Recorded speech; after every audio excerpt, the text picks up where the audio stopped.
someone that's been down at Bethesda and had the opportunity not only to hear about the good work that they've done, but also see what it's done for that community. I was extraordinarily impressed, and I continue to be impressed. After having discussions, recent and past, with Mr. Heaps, I continue to be impressed, and frankly, I'm delighted to have them in the city of Quincy. Was the crosstown roadway essential to make this happen and to keep you at the table or bring you to the table?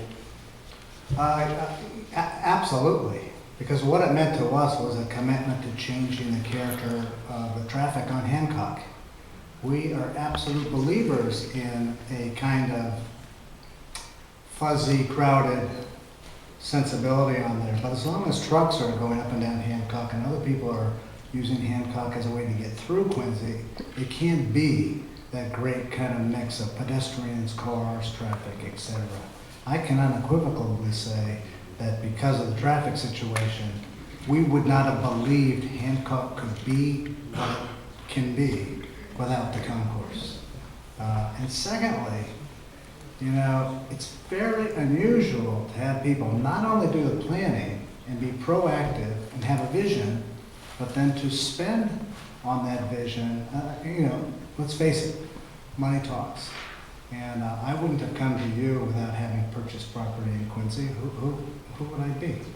And that spoke volumes about your belief in your vision. I always hear people saying that there are kids that they want to be able to do things, there are families that want to get together and do the types of things that used to be done. We used to have movie theaters in the city. There used to be bowling alleys. There was one along Wollaston Beach. There were others that have disappeared since then. But, you know, good, wholesome, fun activities for families. Do you envision incorporating some of the components that you did in New Rochelle into what you see as your vision for the downtown? Well, one of the reasons I didn't show New Rock City is it's more of an entertainment project. So I don't know if we'll have that there. We believe in the movies.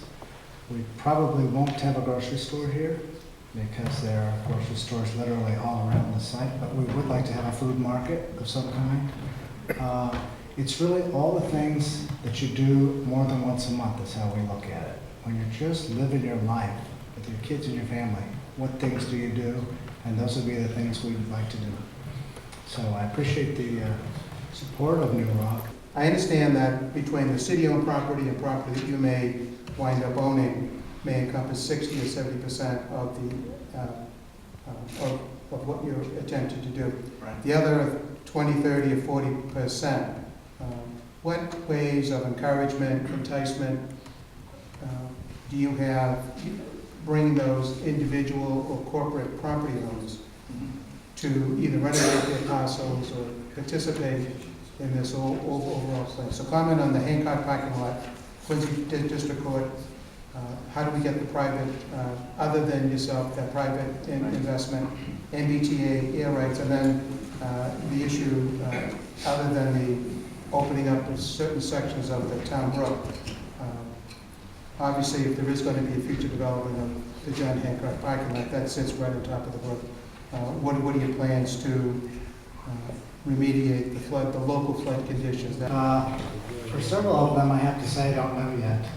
Obviously, the courts, I was just there the other morning, really seeing, it's remarkable its use in the morning, particularly in the Hancock lot. I do know that people at the court park there for convenience and everything else. It is an issue that needs to be dealt with in the context of downtown. In regards to the town brook, I've been more confused since I talked with you last week than enlightened. We have gone back, we understand completely what is there, but I am now beginning to understand the layers of agendas that are attached to the town brook. Our goal is, and what we've done in other cities, is participate as a whole in getting this set up to be comprehensive as a downtown, as a competitive entity. This is not our property and other property. This is downtown Quincy. In West Hartford, we require all of our tenants join the Chamber of Commerce and participate. All of our tenants join the Merchants Association. And if there isn't a strong one here, we will make sure it gets strong. so that collectively, as this downtown goes, we sink or swim together.